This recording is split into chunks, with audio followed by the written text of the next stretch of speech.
All right. Now, you just caught Dominis's forecast just before that breaking news here. Did you like that forecast?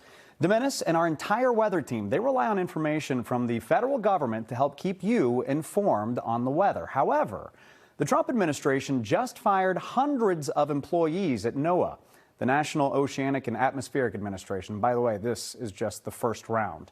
NBC 10's Carla Rojo joins us live in Boston to explain how this directly is going to impact our community. Carla?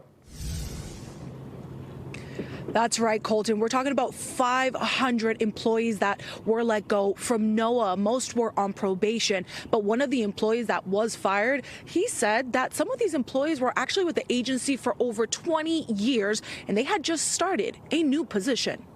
Shift wrapped up around 3 in the afternoon, and I got home, and shortly after I was greeted with a termination email. Francis Tarasowitz is one of the 500 employees fired from NOAA. He tells us he worked as a meteorologist under the National Weather Service here in Norton, Massachusetts, and received the dreadful news Thursday afternoon. He was hired recently and was still in a probation period. I was devastated. I have moments where I feel pretty good about the situation and others where it's, panic again.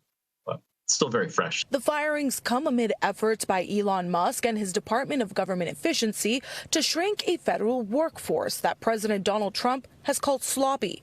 NOAA is made up of several sub-agencies, including the National Weather Service, National Marine Fisheries Service, and the NOAA Marine and Aviation Operations, where hurricane hunters operate. There's absolutely no question that these cuts will end lives, American lives. Chris Gloniger is a meteorologist with almost 2 decades of experience. The United States is seeing a $1 billion disaster, meaning a disaster costing $1 billion or more every 2.5 weeks. This is not a sector you cut from. Meanwhile, the biggest worry for Tarasowitz is the impact it will have on people's day-to-day, from weather radar at local TV stations to local law enforcement that rely on the NWS when it comes to emergencies. And this is going to have ripple effects. A lot of people are saying, well, I still have the weather on my phone, but all of the data that your phone uses for, this could be a new weather forecast. Yeah, it comes from National Weather Service and NOAA and our supercomputers. Tarasowitz also says it was the honor of a lifetime to work for the NWS.